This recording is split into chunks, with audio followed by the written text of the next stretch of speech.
Bonjour à chacun et chacune et aussi à nos chers auditeurs. Je vais juste remettre ce moment de prédication et ce privilège que nous avons d'entendre la parole de Dieu ce matin entre les mains du Seigneur. Donc je vous invite à soit vous mettre debout ou à incliner votre front. Père Céleste, Dieu de gloire, je te bénis, je te rends grâce encore ce matin de ce privilège que nous avons de venir te louer, t'adorer et aussi d'entendre la prédication, Seigneur. Oui, Seigneur, nous savons que cette prédication est là pour agir dans le cœur de ceux qui t'écoutent, mais aussi afin que ceux qui ne te connaissent pas puissent te connaître et venir à toi en toute simplicité, tels qu'ils sont, devant toi à la croix, pour avoir la vie éternelle. Oui, Père Céleste, que ce matin, que cette prédication soit pour nous un exemple, mais aussi un encouragement à mettre en pratique ta parole, afin d'être fidèles à ce que tu nous demandes. Et que ceux qui ne te connaissent pas puissent entendre vraiment ta parole et venir à toi. Au nom de Jésus, je te remets ce moment privilégié que nous avons. Amen. Donc nous sommes toujours dans la prédication suivie en 1 Thessaloniciens. Et ce matin, nous allons voir le chapitre 2, des versets 1 à 8. Il y a 15 jours, nous avons vu dans le premier chapitre de l'épître aux Thessaloniciens quel était le résultat du travail de Paul à Thessalonique. Et que nous devions suivre le Dieu vivant et vrai. Mais il fallait aussi que nous devions être des imitateurs pour être des modèles et enfin être des témoins dans notre vie chrétienne. Comme le fut, par leur témoignage exemplaire, l'Assemblée de Thessalonique. Et je vous invite à ouvrir votre Bible en 1 Thessaloniciens 2, chapitre 2, des versets 1 à 8. Je vais faire la lecture. Vous savez vous-même, frères, que notre arrivée chez vous n'a pas été sans résultat. Mais, après avoir souffert et avoir été maltraités à Philippe, comme vous le savez, nous avons pris de l'assurance en notre Dieu pour vous annoncer l'évangile de Dieu au milieu de bien des combats. Nos exhortations ne provenaient ni de l'erreur, ni de motifs impurs, ni de la ruse. Mais comme Dieu nous a mis à l'épreuve pour nous confier l'évangile, ainsi nous parlons non comme pour plaire aux hommes, mais à Dieu qui éprouve les cœurs. Jamais, en effet, vous le savez, nous n'avons usé de paroles flatteuses. Jamais nous n'avons eu la cupidité pour mobile. Dieu en est témoin. Nous n'avons pas à chercher la gloire qui vient des hommes, ni auprès de vous, ni auprès des autres. Et pourtant, comme apôtre de Christ, nous aurions pu nous imposer. Mais nous avons été pleins de douceur au milieu de vous, comme une mère prend soin de ses enfants. Nous aurions voulu, dans notre tendresse pour vous, vous donner non seulement l'évangile de Dieu, mais encore notre propre vie, tant vous nous étiez devenus chers. Et j'arrête ici. Le titre du message de ce matin est le caractère moral du serviteur de Dieu. Le deuxième chapitre de l'épître aux Thessaloniciens décrit le caractère du serviteur et du service de l'apôtre. Caractère que nous tous ici, en tant qu'enfants de Dieu, nous devrions faire et avoir. Ce chapitre fournit un précieux exemple de dévouement d'un serviteur dans l'affection profonde pour ses auditeurs prend sa source dans le cœur de Dieu. Paul parle de son ministère à Thessalonique. il répond à travers cette lettre aux détracteurs qui étaient à Thessalonique et qui mettaient en doute la sincérité et les motivations de Paul pendant son ministère. Et Paul se défend en décrivant la façon sincère et fervente dont ses compagnons et lui-même ont instruit et servi les saints de Thessalonique. C'est pourquoi ce matin, j'aimerais voir avec vous ce qui a fait le succès du ministère de Paul en Thessalonique. Premièrement, Paul récapitule son ministère dans les versets 1 à 2. Deuxièmement, Paul nous montre un ministère au motif pur, dans les versets 3 à 6. Et troisièmement, Paul, dans sa pratique de son ministère, illustre l'amour de Dieu envers les siens. Premièrement, Paul récapitule son ministère. Paul fait allusion à sa première visite chez les Thessaloniciens et leur rappelle ce qu'il avait fait parmi eux et ce quels avaient été les motifs de lui. Versets 1 et 2. Il dit « Vous savez vous-même, frères, que notre arrivée chez vous n'a pas été sans résultat. Mais après avoir souffert et avoir été maltraités à Philippe, comme vous le savez, nous avons pris de l'assurance en notre Dieu pour vous annoncer l'évangile de Dieu au milieu de bien des combats. » Pourquoi Paul leur rappelle ceci ? Pour que les croyants de Thessalonique se rappellent la grâce de Dieu en leur faveur. La grâce de Dieu, c'est une grâce imméritée.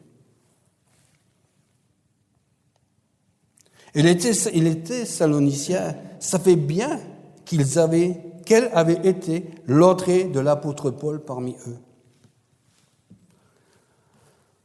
Après avoir été outragé à Philippe,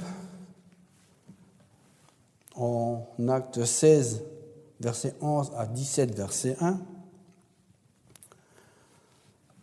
nous montre que la peur de la prison n'avait pas empêché Paul et ses compagnons de prêcher l'Évangile.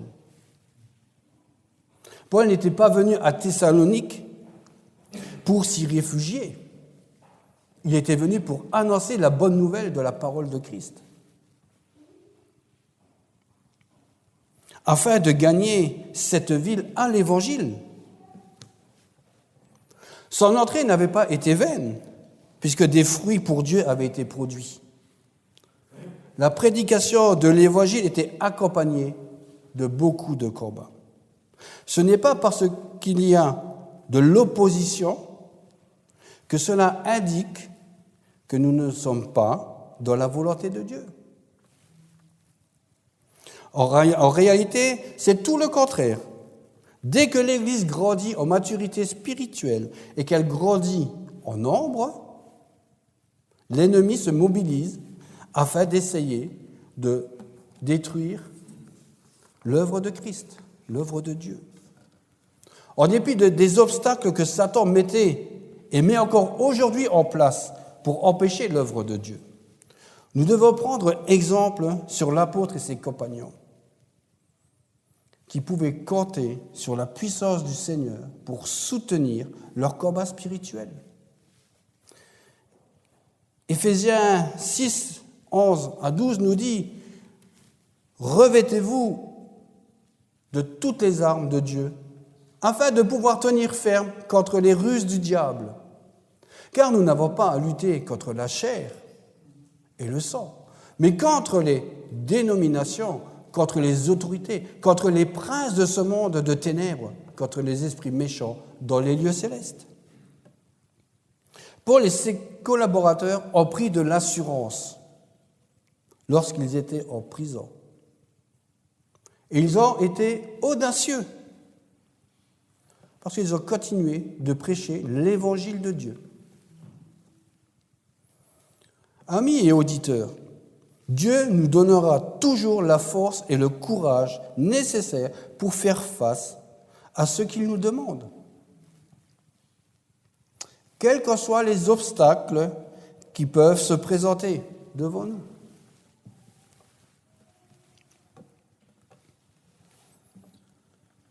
nous devons surpasser nos craintes que chacun de nous peut avoir. Nous n'avons pas tous les mêmes craintes, mais nous devons apprendre à les surpasser. Comment? En ayant de l'audace. L'audace n'est pas un synonyme d'impulsivité. L'audace est associée au courage, à la capacité de faire ce qui est juste en dépit des obstacles ou des craintes que nous pouvons avoir. Avons-nous vraiment cette assurance et sommes-nous audacieux comme Paul l'a été? Prenons exemple sur Paul qui éprouvait constamment le besoin de prière. Et ce besoin vient du Saint-Esprit qui est en nous. Parce que c'est seulement par l'assurance en Dieu qu'ils ont pu continuer leur ministère, malgré les forts combats qui étaient présents. Et c'est Christ qui a rendu tout cela possible pour eux. Mais c'est aussi possible pour nous. Comment et pourquoi? Comment Paul a pu surmonter tous ces obstacles? Et comment nous pouvons surmonter tous nos obstacles? À travers la prière. Et avec l'aide du Saint-Esprit qui vit en eux et qui vit aussi en nous. Et ceci, c'est l'assistance de la présence divine tous les jours en nous, parce que nous avons le Saint-Esprit. Et comment il le fait? Pour nous. Matthieu 28-20. Et enseignez-leur à observer tout ce que je vous ai prescrit. Et voici le pourquoi. Je suis avec vous tous les jours jusqu'à la fin du monde. 2 Thessaloniciens 3,16 va dans le même sens. Que le Seigneur de la paix vous donne lui-même la paix en tout temps, de toute manière, que le Seigneur soit avec vous tous les jours. Le comment, c'est la prière. Le pourquoi, c'est parce que Jésus-Christ nous donne la paix en tout temps, aussi bien dans les obstacles que dans une vie normale. C'est pour cela que nous devons veiller à ne pas altérer la vérité dans notre service pour le Seigneur.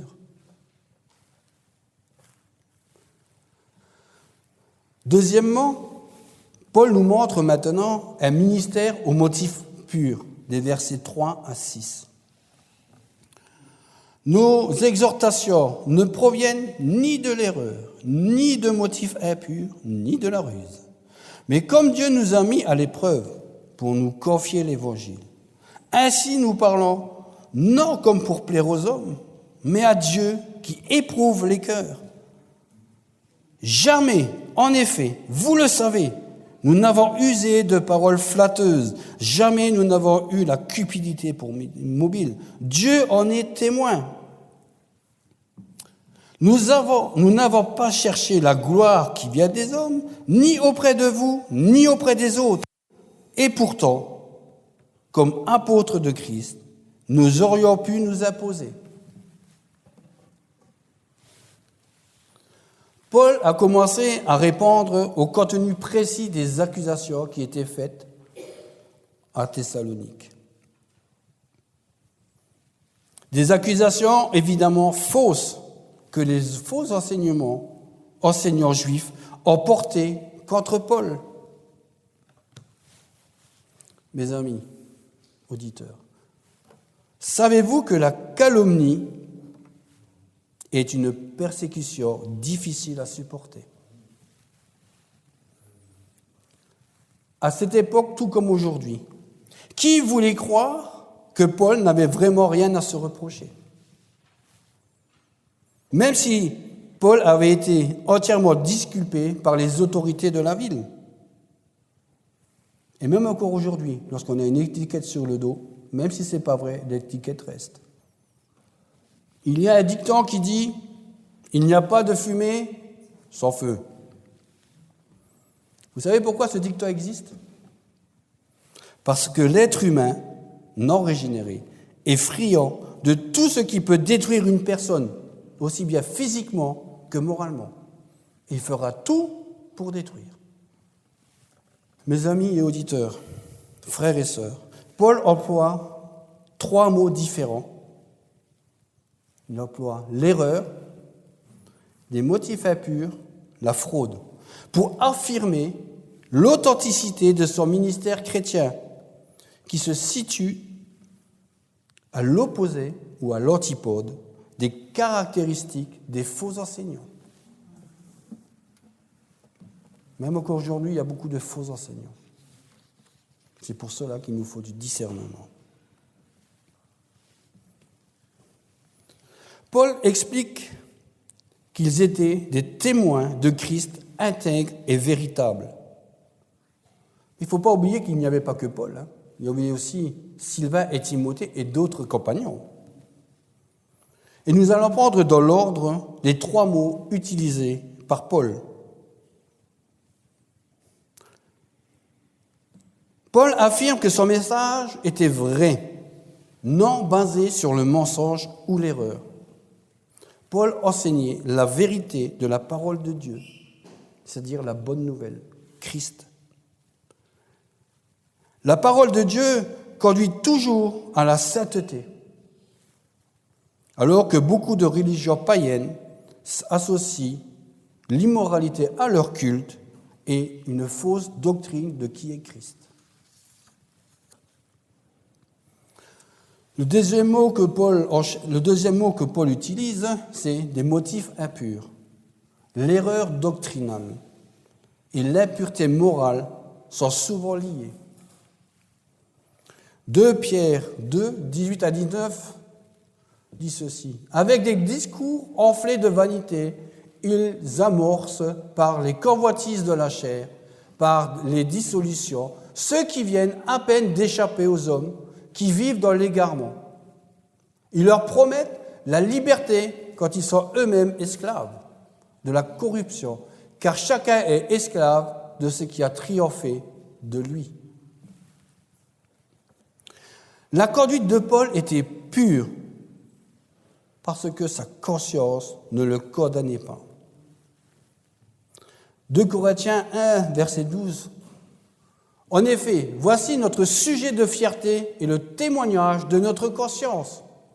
Nous nous sommes conduits dans le monde, et plus particulièrement vis-à-vis de vous, avec la sincérité et la pureté qui viennent de Dieu. Non pas avec une sagesse humaine, mais avec la grâce de Dieu. L'Évangile est caractérisé par pureté intrinsèque, qui signifie indépendant de tout facteur extérieur. L'Évangile s'adresse à l'être entier, corps, âme et esprit, et ne fait jamais appel aux bas instincts de l'homme. Contrairement aux prêtres impurs et sensuels des religions idolâtres. Une question est posée à nous-mêmes. Est-ce que notre sujet de fierté est le témoignage de notre conscience pure devant Dieu? Ou alors, sommes-nous simplement des religieux? Paul surenchère avec la fraude, 3e mot qu'il a utilisé. Et dans la fraude, nous retrouvons souvent la séduction. Ce terme a ici le sens d'induire volontairement en erreur, en leur présentant une doctrine falsifiée, correspondant à ce que réclamait leur imagination. Mais dans la fraude, il y a aussi la ruse, qui est associée à la falsification de la parole de Dieu. 2 Corinthiens 4, verset 2. Nous refusons les secrets de la honte. Nous ne nous comportons pas avec ruse et nous n'altérons pas la parole de Dieu. Au contraire, en rendant la vérité manifeste, nous nous recommandons nous-mêmes à toute conscience humaine devant Dieu. Ça veut dire qu'il faut réfléchir à ce verset. Ça veut dire que Paul comme nous aujourd'hui qui prêchons la vérité de la parole de Dieu, Paul n'a pas caché leurs conditions réelles aux pécheurs, idolâtres, et qu'il était voué, donc ces personnes étaient vouées à la colère de Dieu et à son jugement. Il ne les a pas flattés par des paroles qui produisent une impression agréable et de bien-être sur ceux qui leur conviennent sans s'adresser à leur conscience. Beaucoup d'églises aujourd'hui vous flattent pour vous faire entendre ce que vous avez envie d'entendre pour que votre conscience ne soit pas condamnée. Alors que la parole est là pour vous révéler dans l'erreur où vous êtes, dans le péché où vous vous trouvez, afin de vous repentir. Et pour ceux qui ne connaissent pas Dieu, de venir à lui. 2 Timothée 4, verset 3. Car, nous le savons, il viendra un temps où les hommes ne supporteront pas la saine doctrine, mais ayant la démangeaison d'entendre des choses agréables. Ils se donneront une foule de docteurs selon leur propre conseil ou volonté. De nos jours, beaucoup recherchent ça, et beaucoup de pasteurs d'église ne font que annoncer des choses pareilles. Ce sont de belles paroles qui ne font que bercer les âmes, sans les mettre en présence de celui qui sonde les cœurs et qui éprouve les reins. Jérémie 17,10 nous dit « Moi, l'Éternel, j'éprouve le cœur, je sonde les reins, pour rendre à chacun selon ses voies, selon le fruit de ses œuvres. »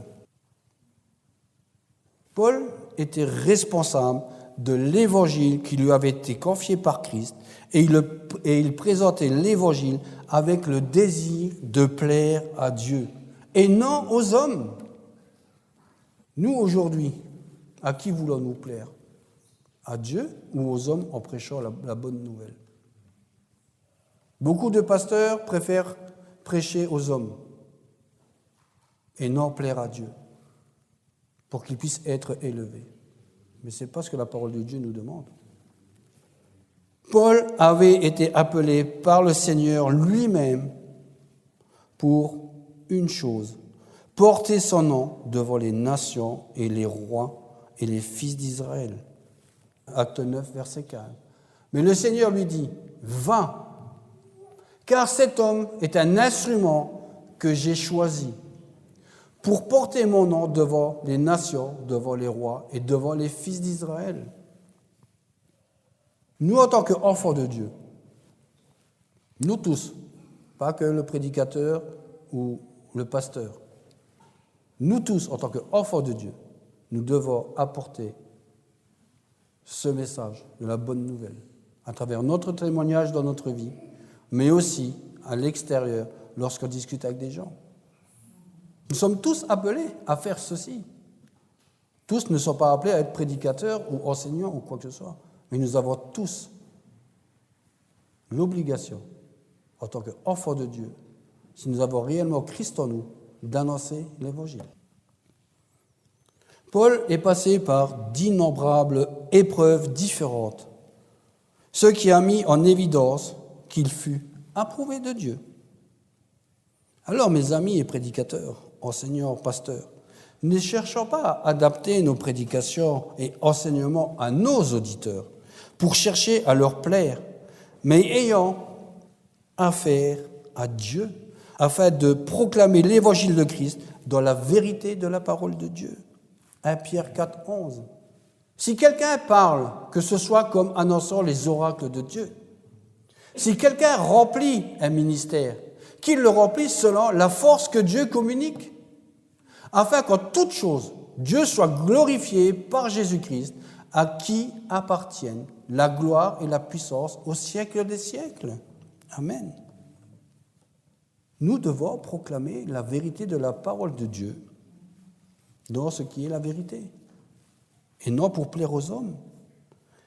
Et là, Dieu était témoin que Paul n'avait jamais agi par cupidité, puisque nous savons tous, et ceux qui ne le savent pas, que Paul était quelqu'un qui fabriquait des tentes, afin de ne pas être à la charge de personne. Verset 9. Vous vous rappelez, frères, notre travail et notre peine nuit et jour à l'œuvre pour n'être à charge à aucun de vous. Nous avons prêché l'évangile de Dieu. Et ceci nous est dit en Acte 18, des versets 2 à 3. Et ayant trouvé un juif nommé Aquilas, originaire du Pont, récemment arrivé d'Italie avec Priscille, sa femme, parce que Claude avait ordonné à tous les juifs de s'éloigner de Rome, il alla à eux, et parce qu'ils étaient du même métier, il demeura chez eux et ils travaillaient, car de leur métier, ils étaient faiseurs de tentes. Donc, Paul annonçait la bonne nouvelle gratuitement. 1 Corinthiens 9, 18 nous dit « Quelle est donc ma récompense ? C'est d'offrir gratuitement l'évangile que j'annonce, sans user de mon droit de prédicateur de l'évangile. » Beaucoup d'églises aujourd'hui, et surtout aux États-Unis, avant de rentrer dans l'église, il faut d'abord donner la carte bleue. Et après, vous avez le droit de rentrer. Mais le montant, c'est un montant pour tout le monde. C'est X milliers de dollars. Ici, l'évangile est annoncé gratuitement. Pourquoi cela est-il précisé que Paul annonçait gratuitement l'évangile? Parce que Paul ne cherchait pas à acquérir les richesses matérielles ou financières aux dépens des gens ou des croyants grâce à son ministère. Parce que, à l'époque, quand Paul a prêché, les nouveaux convertis n'avaient pas les moyens de subvenir aux besoins du pasteur.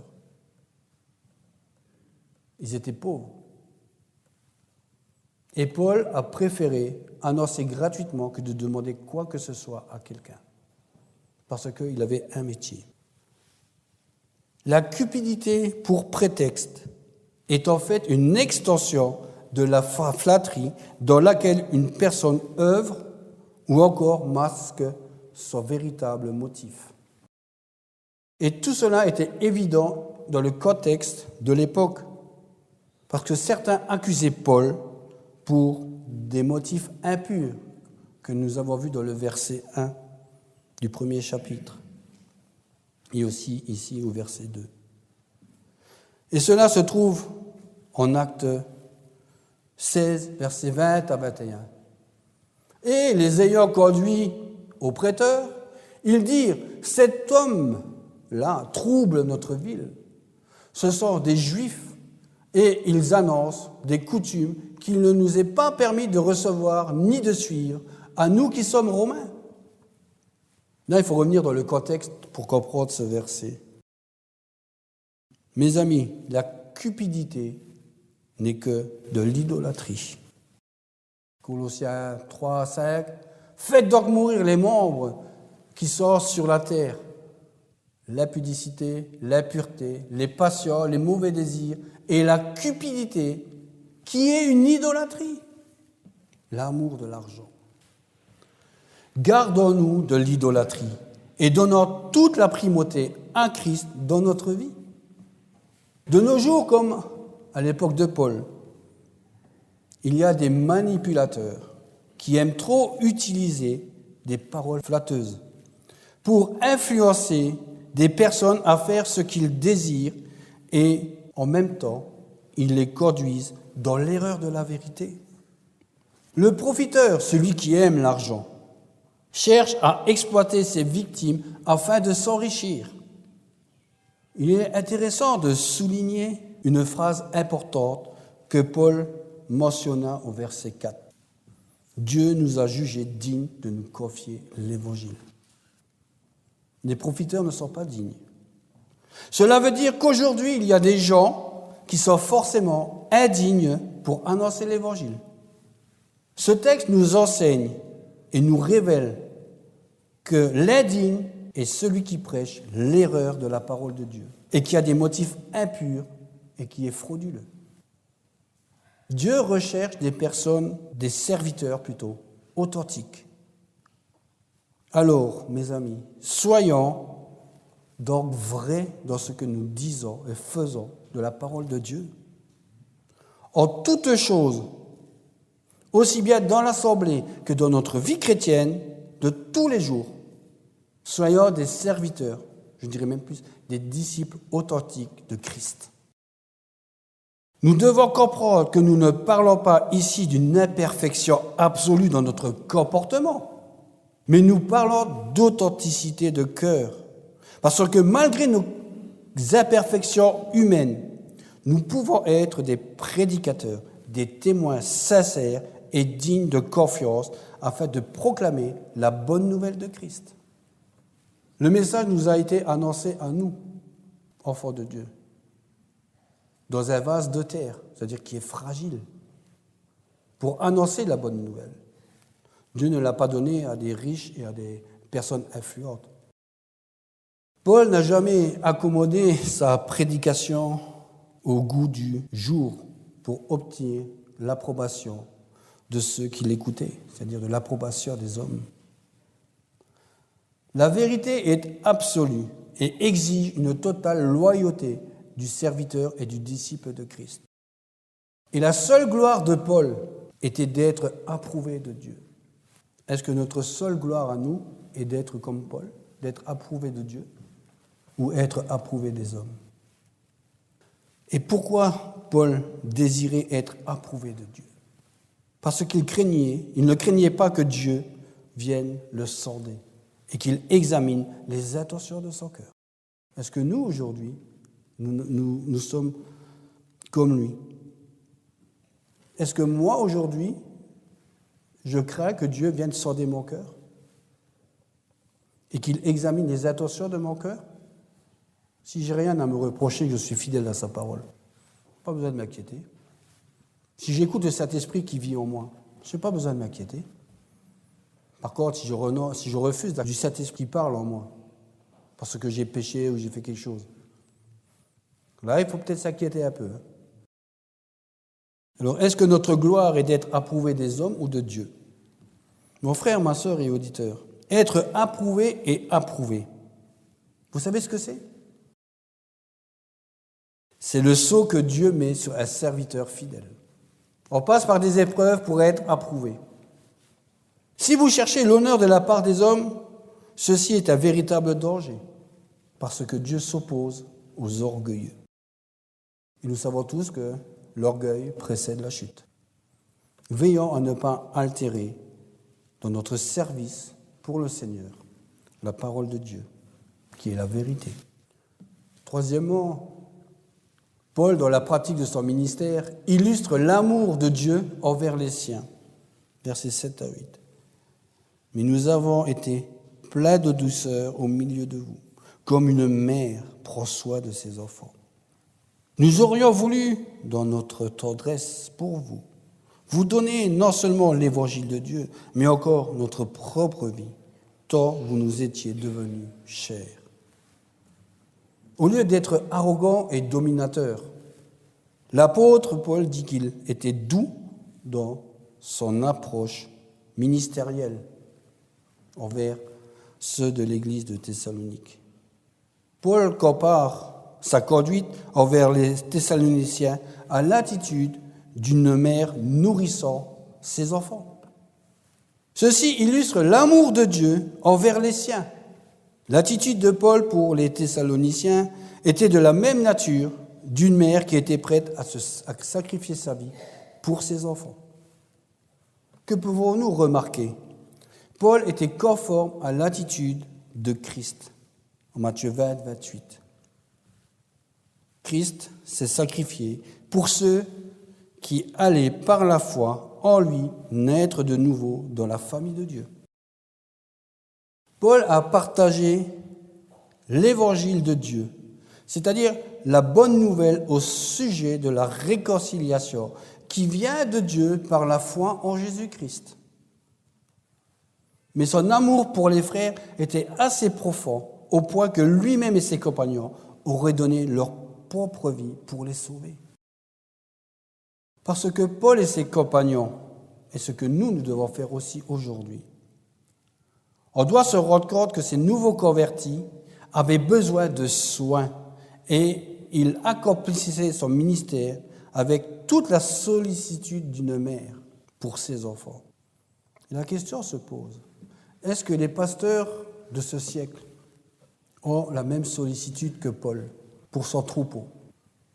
Parce que nous sommes appelés à paître le troupeau.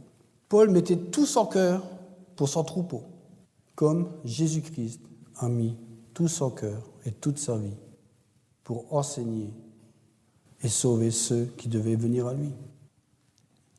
Paul et ses compagnons avaient soin de leur enfant spirituel. Et ceci doit être un exemple pour ceux qui prêchent et qui annoncent la vérité de la parole de Dieu. Cette image de nourrice est des plus instructives. Elle fournit un exemple pour ceux qui veulent prendre soin d'un nouveau converti. Pour cela, il faut que la nourrice s'alimente avec une bonne nourriture spirituelle et avec de bons aliments. Ce régime spirituel est primordial pour la santé spirituelle d'un nouveau converti. Si le nouveau converti est mal enseigné, il va traîner une casserole derrière lui toute sa vie. Paul n'était pas venu chez les Thessaloniciens pour être servi, il est venu pour servir et donner sa vie si besoin. Donc veillons à ne pas altérer la vérité dans notre service pour le Seigneur. Et ce qui nous amène à la conclusion. Que devons-nous retenir dans ce que nous venons d'entendre pour notre vie, de croyants et de serviteurs, et je dirais aussi de disciples de Christ? Que tout vrai disciple, prédicateur, enfant de Dieu, cherche à être fidèle dans l'obéissance et la mise en pratique de ce que la Bible nous demande de faire. Il a besoin d'être le genre de prédicateur ou d'enfant de Dieu digne de recevoir les éloges de Dieu. Quels sont les éléments qui caractérisent un enfant de Dieu ou un prédicateur fidèle? Être audacieux, malgré l'opposition. Véridique dans son élocution. Dévoué à plaire à Dieu et non aux hommes. Le prédicateur, l'enseignant, le pasteur doit être consacré pour le troupeau, comme une mère pour ses enfants. Paul a donné l'Évangile, qui est une nourriture spirituelle à son troupeau. En tant que chrétiens, nous devrions suivre ce modèle de la douceur de Paul envers les autres, et surtout envers les nouveaux convertis. Nous devons, en tant qu'enfants de Dieu, disciples de Christ, je précise, enfants de Dieu, disciples de Christ, prendre soin d'eux, c'est-à-dire des nouveaux convertis, en les nourrissant de la parole de Dieu, afin qu'ils grandissent en maturité spirituelle avec un bon régime alimentaire spirituel. Lorsqu'il y a un nouveau converti, ce n'est pas que le pasteur ou le prédicateur ou l'enseignant qui doit prendre sous son aile le nouveau converti. Vous tous ici, vous êtes appelés à faire ceci, à condition d'avoir une bonne nourriture spirituelle. Et si maintenant, un de vous décide de prendre un nouveau converti sur son aile, cela soulage le pasteur afin qu'il puisse mieux préparer sa prédication, mieux préparer les enseignements bibliques, et pas rester assis sur sa chaise, le pasteur qui fait tout. Imaginons maintenant, aujourd'hui, nous avons 10 convertis d'un coup. Le pasteur devra prendre les 10 pour leur enseigner? Non. Nous avons tous cette responsabilité de prendre un nouveau converti. Ça s'appelle être un faiseur de disciples. Pour que ce disciple-là puisse devenir, lui, par la suite, former un autre disciple. Nous devons leur offrir non seulement l'Évangile, mais aussi notre vie. Dans le sens, prendre du temps avec eux pour leur donner cette nourriture spirituelle. Et vraiment, dans le cas suprême, notre vie en échange de la leur. Un prédicateur, un pasteur doit avoir une bonne réputation au sein de l'Église, mais aussi à l'extérieur. Il peut proclamer la vérité. Mais s'il ne vit pas cette vérité, son message tombera dans des oreilles sourdes. Ce que nous sommes a de l'implication dans ce que nous disons. Cela est valable pour tout enfant de Dieu. Le témoignage que nous véhiculons dans le monde devrait refléter la façon dont nous devons nous conduire. Alors mon frère, ma sœur, veillons à ne pas altérer la vérité de notre service pour le Seigneur. Et sur ce, la prédication de ce matin est finie. Et je prie notre Seigneur que ce que vous avez entendu aujourd'hui rentre dans une oreille gauche ou droite, ça reste dans le cerveau afin de méditer et que ça puisse ressortir en gardant ce qui est bon pour vous et rejeter le reste. Le Seigneur a dit, tout ce que nous mangeons ne souille pas le corps. C'est ce qui sort de notre bouche qui souille le corps. Et tout le reste va où? Dans le coin secret. Amen. Père Céleste, Dieu de gloire, je te bénis, je te rends grâce encore de ce que cette prédication, Seigneur, ce matin, puisse toucher ceux qui ne te connaissent pas et qui puissent comprendre leur état de pécheur et qu'ils viennent à toi, tels qu'ils sont, afin de grandir en ayant la vérité qu'il leur est annoncée. Et pour nous qui sommes déjà enfants de Dieu, que nous puissions vraiment mettre cette parole de ce matin en pratique et avoir cet amour pour les nouveaux convertis et vraiment prendre conscience que nous sommes enfants de Dieu comme disciples pour former des disciples. C'est ce que tu nous as demandé. Faites de toutes les nations des disciples. Oui, Seigneur. Je prie que ta main soit vraiment sur cette Église et que de nous donner encore cette capacité, cette force, Seigneur, de vivre selon la vérité de ta parole, de continuer d'annoncer malgré les oppositions ou les critiques qu'il peut y avoir, d'annoncer la vérité de ta parole, afin d'avoir, comme tu l'as dit, d'être digne de la confiance que tu mets en nous. Que ton nom soit encore béni et glorifié ce matin et toute cette journée et durant toute cette semaine, que ton nom soit glorifié à travers notre témoignage, notre comportement. Au nom de Jésus. Amen.